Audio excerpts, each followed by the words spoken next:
Now that you've had your rotator cuff repaired, let's talk about the rehab that you have to do after your surgery. A lot of these exercises you'll be doing alone on your own. You can get the help of a therapist, but typically you see a therapist once or twice a week and you still have to do the exercises 3 times a day. So in the beginning, they're very simple and you can do most of these on your own. The first 2 weeks, you're focused mainly on getting your hand, your wrist, and your elbow moving so that they don't get stiff from all the swelling that will come down your arm. So make a fist at least 3-4 times an hour. You can use a ball, but sometimes a ball only gets your hand and your fingers this far. You want to be able to bring your fingers all the way in like this. You want to rotate your forearm a couple times a day. In the beginning, it'll be a little tough. So do that 3-4 times an hour till it gets easy. Then you're going to want to start bending your elbow. So you're going to let your elbow come all the way straight out of the sling. And then you're going to use your other hand to help bend it all the way up. Now, I know a lot of you think, oh, I can just do it on my own. But if you had your biceps repaired, you want to protect that biceps tendon. So don't do it on your own if you had the biceps repaired. Use the other hand to bend it all the way up. And you might find in the beginning you can only come to here. Well, if you hold it there, push it a little further, after a few days, you'll be able to come all the way up like this. Now, you'll only be doing those simple exercises for the first week or two. After that, you'll start doing some stretching exercises, which we call passive stretching. Passive stretching means these muscles here don't help. It means you don't just bring your arm up on your own. You have to help it with a cane, or what I like to use is a door handle or a refrigerator door handle. That's usually the easiest for you at home. So what you do is you take off your sling, hold your arm by your side, walk up to the door handle, and then you're going to do this simple stretch where you walk away from the door handle. And as you walk away, you can lean into it and then come back forward here and walk all the way up. In the beginning, you may only be able to come to here. And then after a week, you come to here. And after 4 weeks, you'll be able to dip all the way down like this. Hold it there for about 4 or 5 seconds and then walk all the way back up. The other stretch you'll do is a rotation stretch. So you'll hold the handle here and then rotate your body away from the handle. And you can see it rotates my hand away from me here. And then you hold it there and then rotate back. In the beginning, you might be able to only rotate to here. And then each week, you'll get further and further until you're able to go all the way to the side. And then bring it on back. Make sure you remember to walk all the way up to the handle before you let go and hold your arm by your side and put the sling back on. So you'll be doing those 2 stretches while you're in the sling. And typically you do that for about 4 to 6 weeks, depending on how bad the tear is. If you're on the accelerated rehab program, you're only in the sling for 4 weeks. If you're in the delayed rehab program, you're in the sling for 6 weeks. So once you come out of the sling, let's say you're on the accelerated rehab at 4 weeks, you come out of the sling and now it's okay to reach with that arm. You can put on a coat by reaching out to the side. You can turn off the water faucet. You can wash your face, wash your hair, as long as there's no weight in your hand. The most weight you should have in your hand is a coffee cup. And a coffee cup weighs about 1 pound when it's full. But don't pick up a grocery bag.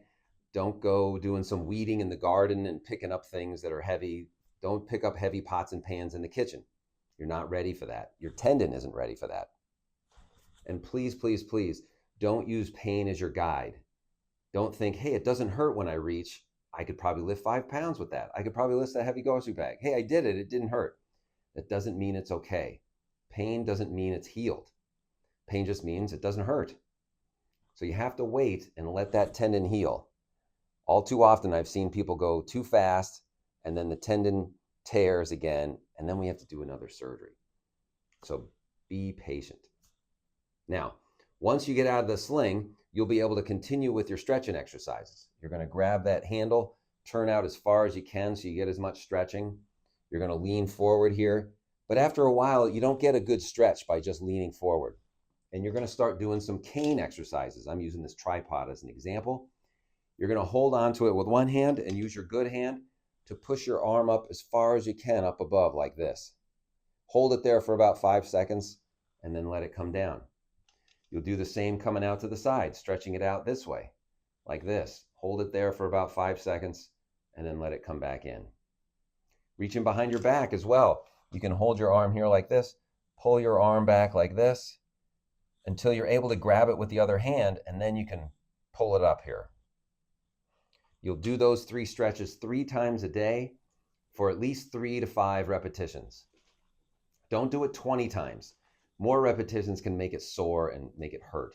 So just do 3 to 5 repetitions each time you do it.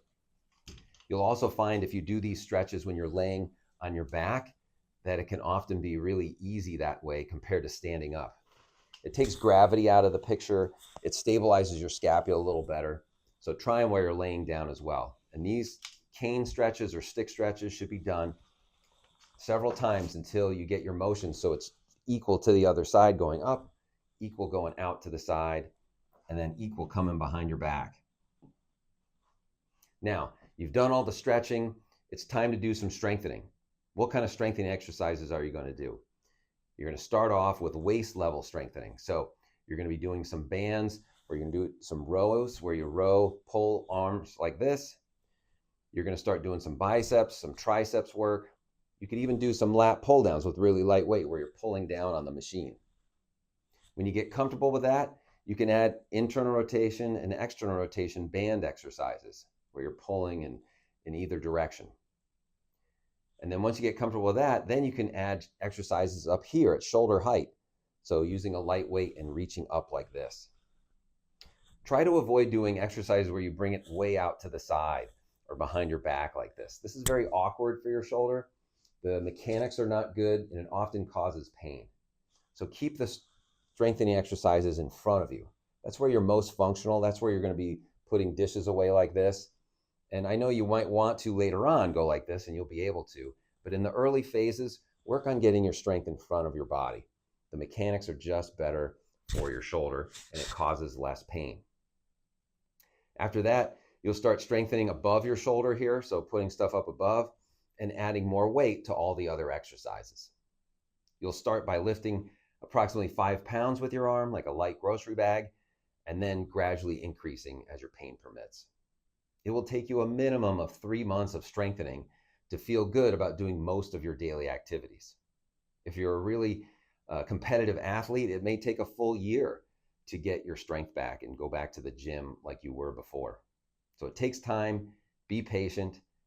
Don't be discouraged if you have a day when you're like a lot more sore. You may have 2 steps going forward and 1 step going back. That's normal. So be patient and you will do really well.